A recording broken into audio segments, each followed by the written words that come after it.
Hi everyone, it's Derek from the iReady podcast here, and this is my reaction video to the 2-1 away victory against St Johnstone today. We like to do it the hard way, don't we? Every single time, but we got there in the end. We got the 3 points. Absolutely delighted about that. That's the goal at the end of the day. You know, sometimes you've got to win ugly. This was certainly one of those occasions. Nothing like the point we picked up midweek there against Hibs, but they like to do it the hard way every single time, and it's something that really needs to stop, because for one, my heart can't take it much more either. So first half was a bit of a turgid affair all round. I felt we were quite slow, we were quite lethargic. I felt we did have a majority of the possession, but it was one of these, another one of these away performances where we could have a lot of the possession. The opposition never offered that much up front, and we just couldn't work the ball into a shooting chance and really put their keeper under pressure.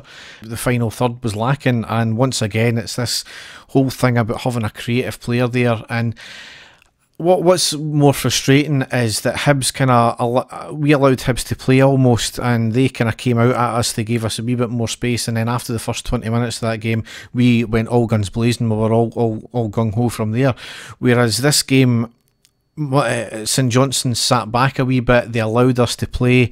They played quite tight in defence, and they never allowed us that space. And I think these players really need to get it into their head that that is going to be what happens in a majority of our games. It's played, you know, like a cup final. They're going to play quite defensively, sit back, allow us to have plenty of possession on the ball, because they know we've not got the tools to thoroughly break them down unless they start to push out.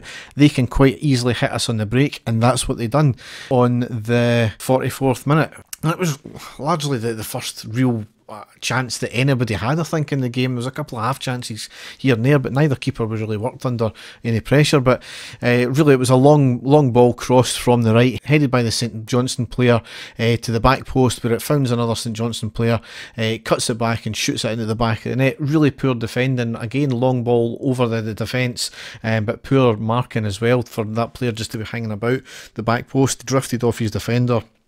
I think the defence were caught flat-footed there. I think it was two of them there. He managed to put it past the keeper. Keeper can't really blame him for that.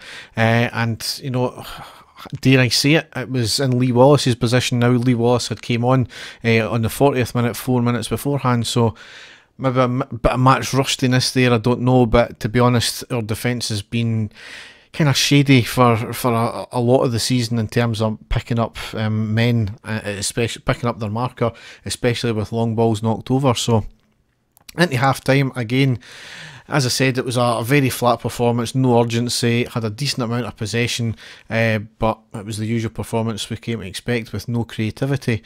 We only really had one half chance in the first half, with Halliday kind of getting the ball, and he flashed it past the goal where he really should have had it on target. But St Johnstone had another chance in the half as well, where there was a header knocked back on a cross, and he rose up, and I think he was on the drop down from his jumping up, and he headed the ball, and it was more or less an open goal to put it into, but he headed it over the bar, so we're quite fortunate there. Grezda came off at half time, and Middleton came on, so looking to change things about, and really we never got going for a wee bit. And then Koulibaly came off and Lafferty came on. Now Lafferty, I don't know what he needs to do to score, because he had a couple off the line. He played, you know, fairly, he got into decent positions, but just couldn't find the ball into the net. But I think he did make a wee bit of difference, to be honest. But we did equalise on the 65th minute with Morelos scoring a goal. It was a lovely pass to Middleton on the left, got to the edge of the box, played a fantastic cross into the middle of the box, which finds the head of Morelos, who headed it down and into the back of net. Lovely cross from Middleton, and a lovely header as well from Morelos. And then we started to play a wee bit better at this point, and we had a few chances, a couple cleared off the line. Lafferty was one of them, as I said, so we were starting to create a wee bit more.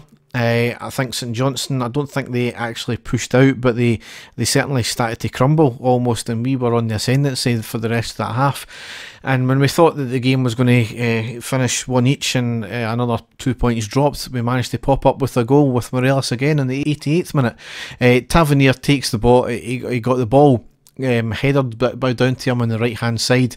Lovely first touch with a control, looks up, plays an inch perfect cross into the box, and an outstanding volley from Morelos, who was under pressure from the defender, and straight into the back of the net. Brilliant goal all round, and really there was no way back after that for St Johnstone. 4 minutes injury time, but it was largely, seen. It was pretty much seen out. So 3 points, as I said, it was a bit of an ugly win. It puts us still within touching distance of Celtic, which is, obviously the main thing. Go once again ahead of Aberdeen and Kilmarnock and Hearts and all that. So vital 3 points. That's a massive win for us today. Again, probably the easiest game of the run-in up until the break here, you could say, but again, it was still a difficult game, and I think we created the problems ourselves. It's this creativity in midfield and going forward, I think obviously is the issue. We've highlighted it time and time again, so it's something that I hope we can see out these games up until the break, and then we reinforce in the transfer window, because it's sadly crying out for something. Obviously the window's going to allow us a wee bit more time to get the likes of Arfield and Kent back up to full fitness, so we can get them back in, and again they're one of our, or two of our creative players. So we won't have a podcast out this week, I don't think. Obviously the next game we're coming up against is the Boxing Day game against Hibs at home this time, so hopefully we can do the business there. You'd expect 3 points, especially the way we battered them a couple of days ago. So all that's left for me to say is two things, which is, as ever, check out our social media sites, which is Facebook, Twitter, Instagram, our podcast sites like iTunes and Podbean and Spotify, as well as our website, which is ireadypodcast.wordpress.com. Also, as well, just a Merry Christmas to everybody. I hope Santa is very good to you all, and I'll be back with another post-match pod after the Hibs game. Thanks very much, and goodbye.